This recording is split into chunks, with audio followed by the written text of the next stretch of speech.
what a home is for them. Okay, the Lesotho homestead. I don't know if we can see with this lighting. It's too light. Okay. In this, but the Lesotho people settled in Donazati in or what we call Khotla. This is where the chief or the person heading the community would have meetings and they sit together. But this also turns into where the cattle stayed. This is where the cattle would go after they've been headed by the shepherd's men. If you can see in the picture, I don't know if you guys can see, but it's a very round space, and in between is where they would protect the cows. So I think you can see this floor plan here. If you can see it, I said Khotla, which is the kraal, right, where they would put the cows. And then this space is where all this architecture surrounds it, and all these families would meet in this space. So every single settlement or where they settled, they made sure that they left a bit of space for interactions, but here is where the chief would call all the men. I need to correct, all the men and not the women. Okay? And this is where the meetings will be held, and they would talk about maybe going to war, maybe going to get food, but that's where the conversation would happen. Now, in this space, like I said, the women weren't allowed. So mostly, the women would express themselves in their homes or through their homes, which is the architecture. Okay, if you look at this, this is the Lesotho Cultural Village. Did they take you guys there yet? Not yet. Okay, so the Lesotho Cultural Village just gives you a simulation of how they did it back in the day. If you can see, there's another open space there, and there are homes around the space. So all the time when the Lesotho people were settling, they settled in circles around the kraal. Okay, now I'm going to get into the actual architecture. We have Mohlongwafati. Mohlongwafati is how the women started without anything but thatch and mud and cow dung, right?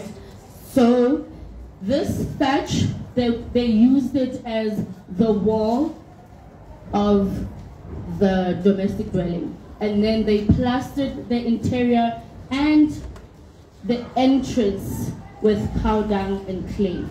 So this held it up. But for you to walk in every single Lesotho space, you would have to walk like this and in, right? So the concept was all the time when you go into the space, you humble yourself into somebody else's space. Okay, and then the construction of the walls, also, it's really bad lighting, but we have the cow dung and then the earth, which is maybe clay or soil, and they put it together and did.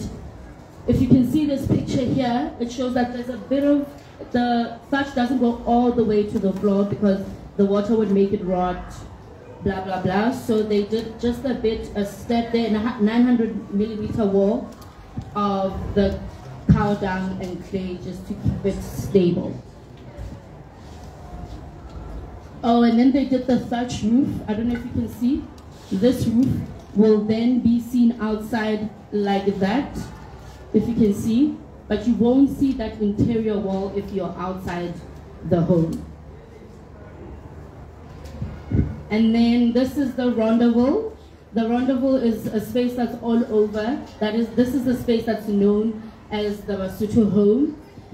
It's round and it has what you saw in the beginning there. Let me go to the next slide.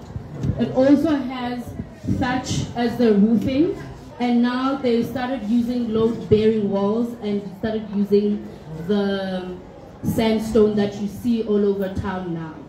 So they started breaking their own sandstone and putting it together, and then you would get the rendezvous home. Also, they didn't have mortar, so they still used the clay and the cow dung to keep the strength of the building. And then the European style came in, still similar, but now making the rectangular shape. They're still using the cow dung, they're still using the sandstone, but now it's just a different shape. Now with this is when the Basotho women then started showing their home as an artifact. They started showcasing their spaces or who they are as an artifact.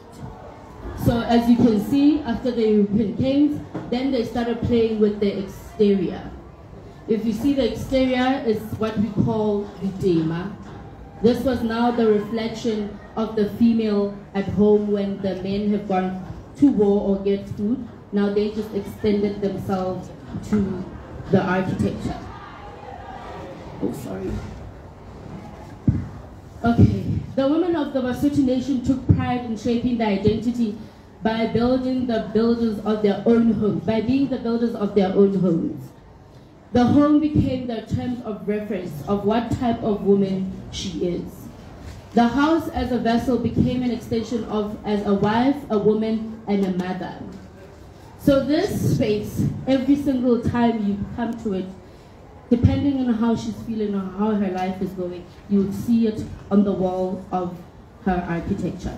It changes. If you saw here, these are different patterns and color. And the color, they would achieve it with mixing different types of clay to create that mosaic look. Okay, so these are the different types of how you would say they came up with the shapes. So they take a simple square and just play around, make it triangles, make it rectangles, and see how they would go about it. And they would mostly do it at the entrances of the door or of their homes if it had a wall like that, if you see here. They were adopted also in the interior depending on the person or the lady expressing themselves in their spaces. Thank you very much. Okay, now the last part of our presentation is going to be the land use and prosperity of Lesotho. This will be done by Dr. Tudora Mohammed, not me. Thank you.